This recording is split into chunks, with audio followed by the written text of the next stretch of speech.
and with new guests every week. And this time we also have another exciting guest to be talking about transitioning and life after being a humanitarian. What's the other life looking like, and all the things related to that. That's why Viki and I have the pleasure to talk to Joanna. And Joanna, you can introduce yourself, tell a bit about um, who you are, where you are, what you're doing, and then we can dive into specific questions. And also, I want to just warn you, unfortunately, my internet may not hold well in the process, so don't be mad and continue listening.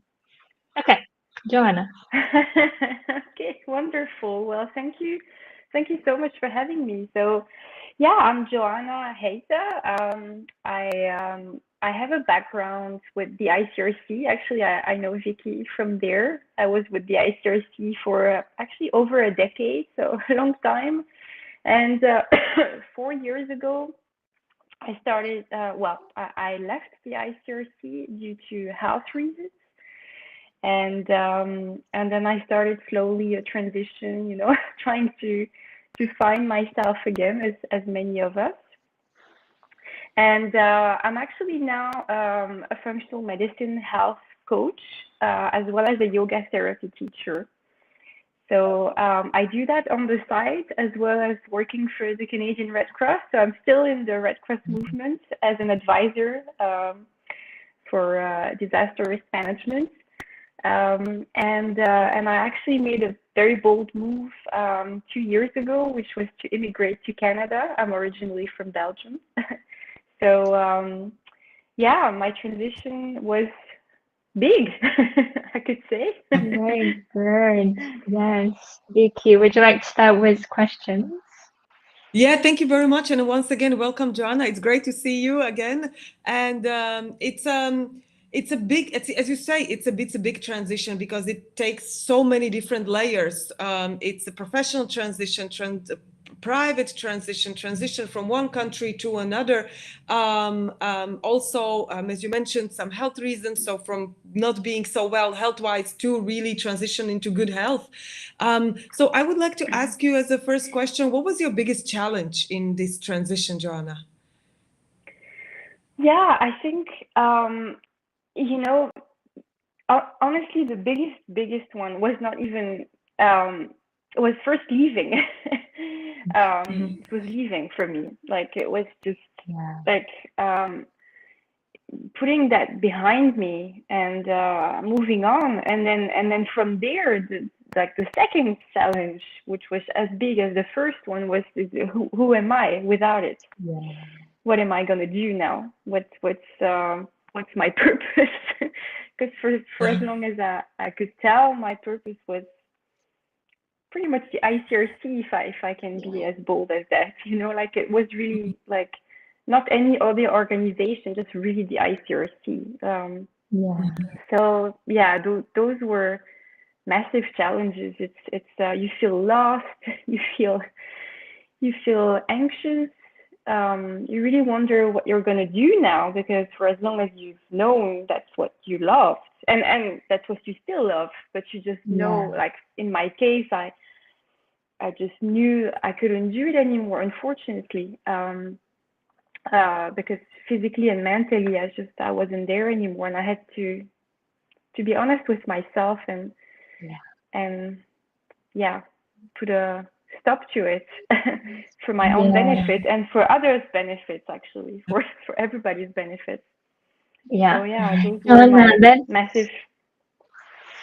yeah, sorry that I might have interrupted you. I just wanted to say that I think that story is so many of us can relate to, because I also felt like I was as if divorcing a husband or a divorcing a marriage of some sort, and then thinking like, oh my God, what am I going to do now? Right? That type of like a loss versus also wanting something else, but not being quite sure if that works out.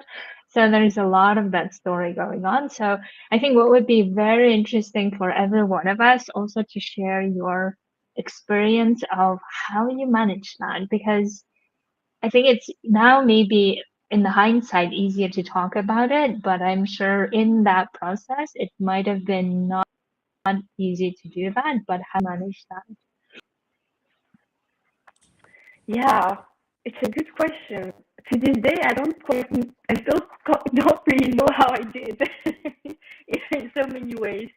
I guess I think I managed it by just really allowing myself to be sick, accepting it. I think it was a massive transition for me to just accept. uh, I don't like to call it weakness, but in my eyes at the time, it was a weakness. So I just accept that weakness that I felt was a weakness, which is obviously not. But and then once I was able to accept it, just to take that step back, I guess, and reflect.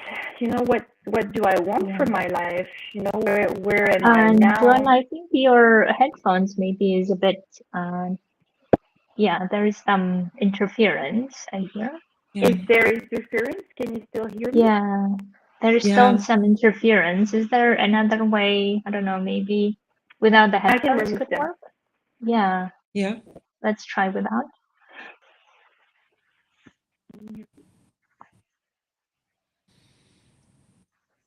All right. Okay, I think so. This is without the headset. Is that better?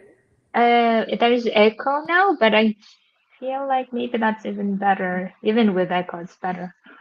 Even with the echo, it's better? Yeah, now it's good. Yes. Okay, perfect.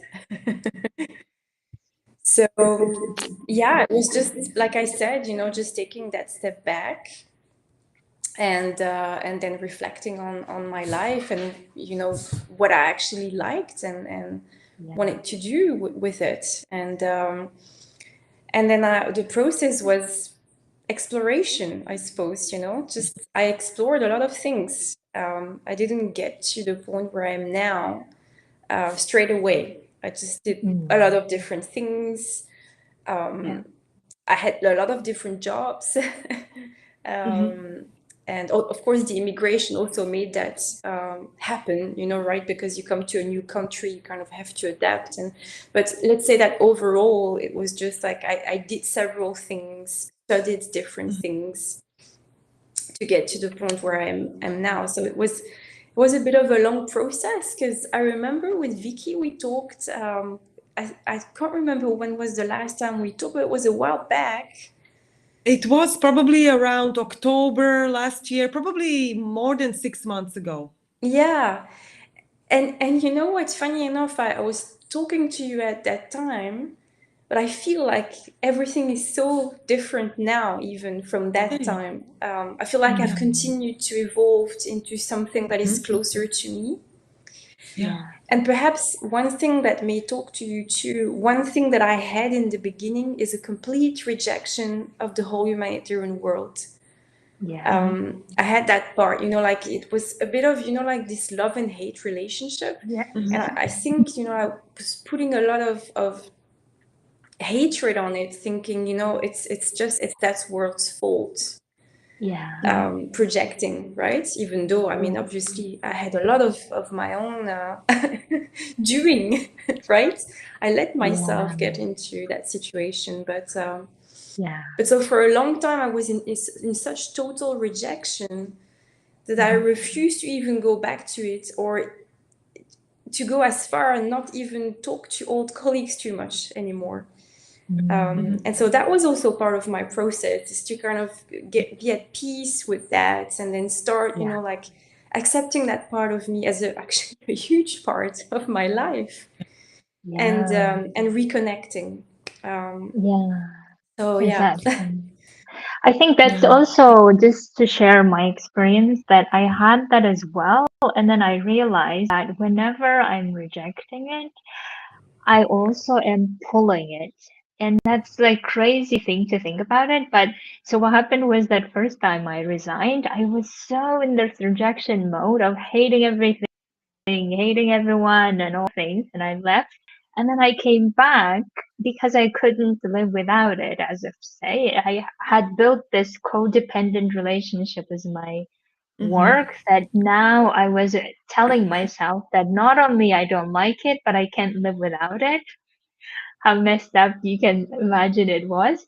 But anyway, so I think clearing that up and cleaning that up took a lot of time as well. And I'm so happy that you're telling this because I think a lot of us have that. And as long as we keep having that, that means also we're not really letting it go. We're not also letting go of, blaming everything and thinking that, well, because of you, I did this or this happened to me and all of these things. Right. So I think being there and working through that is very important process. So I'm so happy, Joanna, you mentioned that. Yeah. Wanted Yeah. to say something.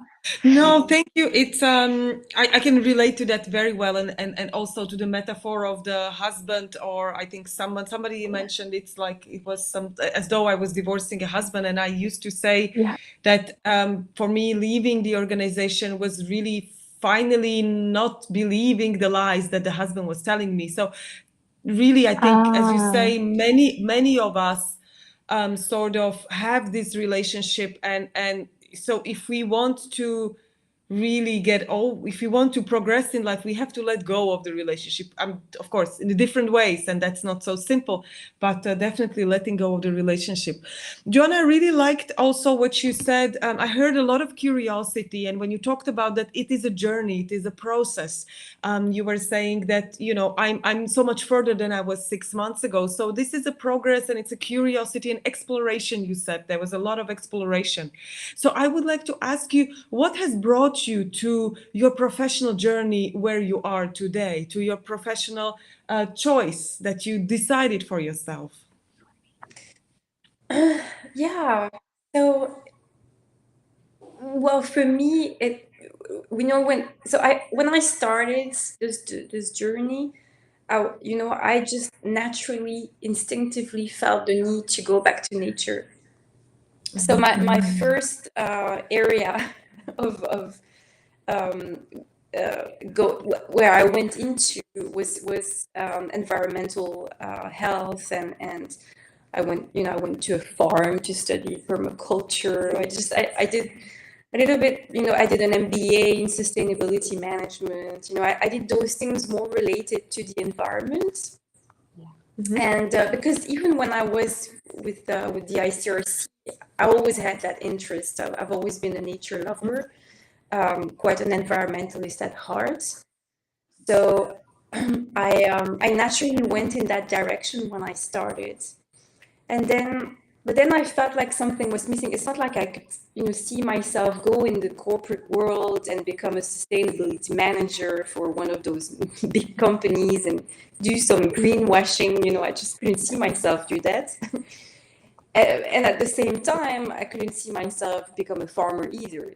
At first, I kind of contemplated it. Like you got a bit of your hippie side coming out again, and you're like, oh yeah, why not? But I was honest with myself. I'm more in the middle of my life. I'm close to my 40s, so it's really not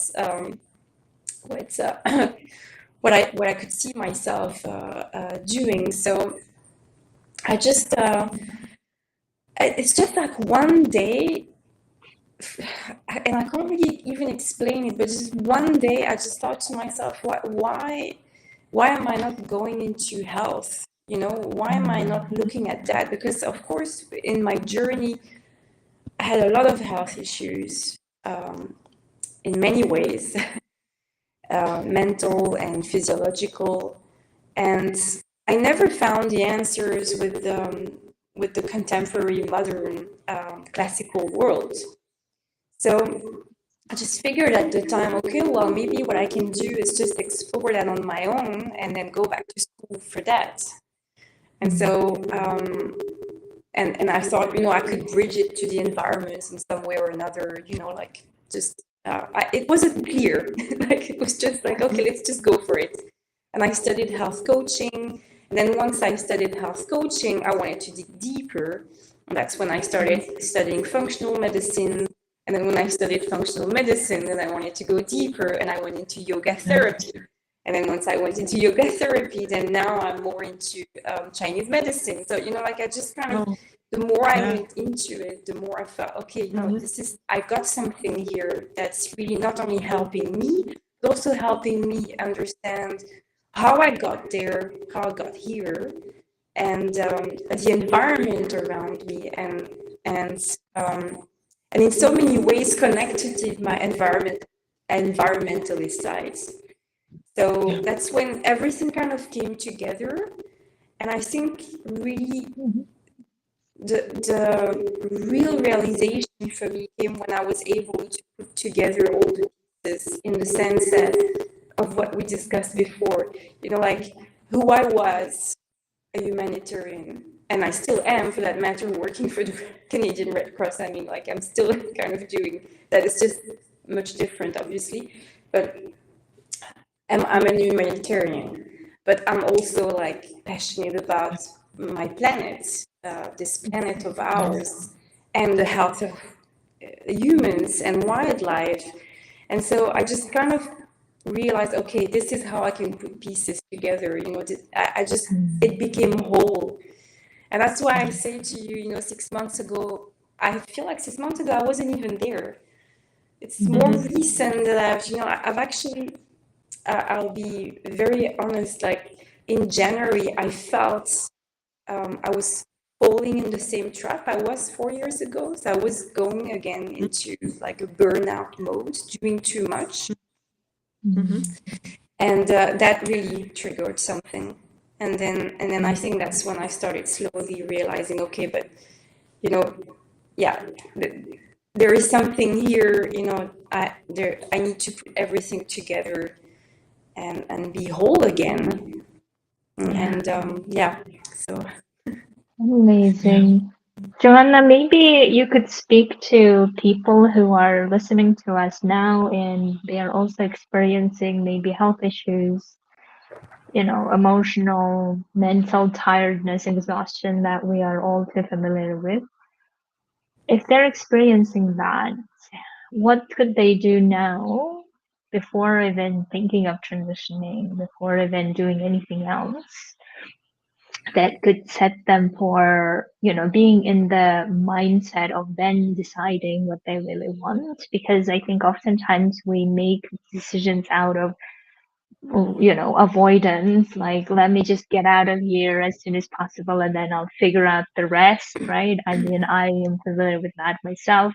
Or we get into this mode of in other places it's going to be way better, everything else is going to be great, so let me just go there, or some versions of it which probably not going to serve us unless we're really in the calm, grounded mindset of what is it really that I want. Maybe I want to continue humanitarian work, or maybe I want something else.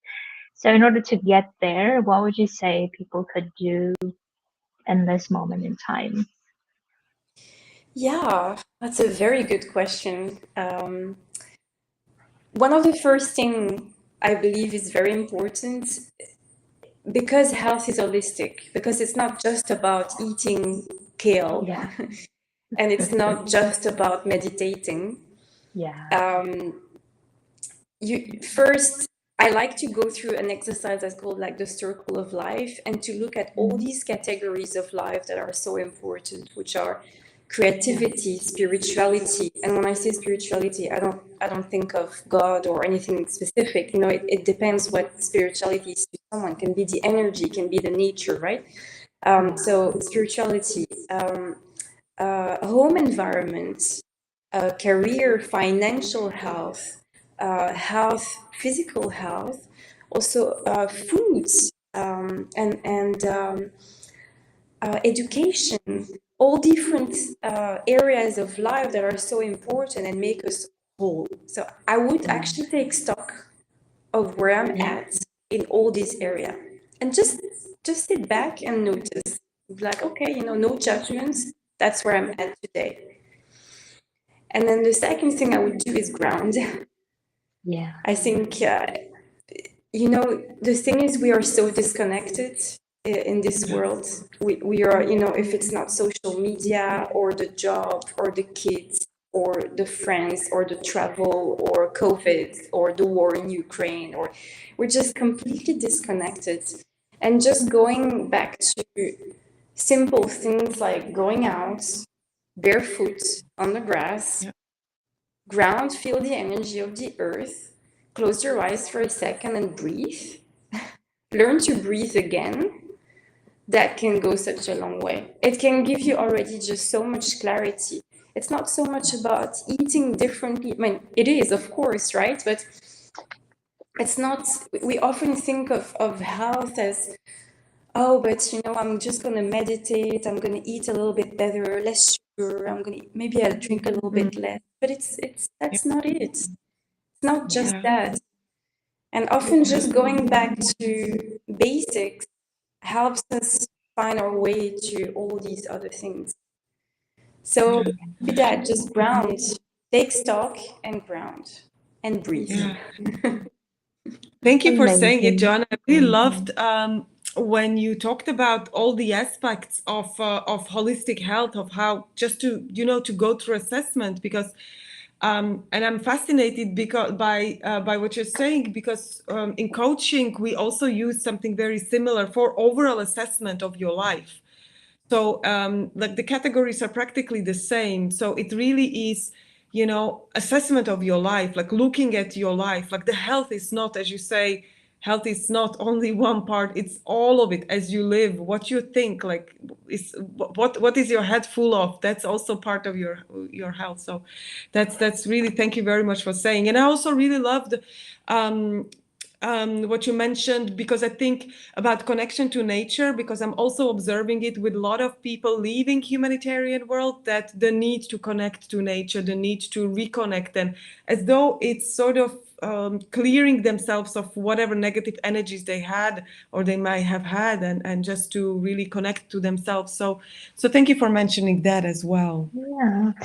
So then I guess in the wrapping up part of it is that, for anyone listening, the process can take obviously your unique way, but always you can start from how can you do it holistic way? How can you do it in a way that's really true to what you really desire, and no longer this, I have to do this, or I have to do this because society requires that I find my place, or whatever we tell ourselves when we start off, right? But I think transition for me is always this opportunity for us to realize what's true, what's honest for us, and what we really want and love spending our time, our energy, our brain space with it, rather than always, this is it, I have to stick to it and I can't live without it. I mean, we've all done it and we know how that feels. Not something we aspire to. So that's why I think, Joanna, what you're saying is amazing, that there will be times where you will face challenges of rejection, challenges of accepting, right? Accepting is so hard sometimes, and I know it from my own experience, but you can go through it. And once you do, I feel like there is this new door opening, a totally peaceful, totally like trusting door opening. And you realize, yeah, this is what I was working towards. And this is where I am. And that's why it's such a great example that, Joanna, you bring, that you say, even within 6 months, a transformation of who you can become is so much different than before, right?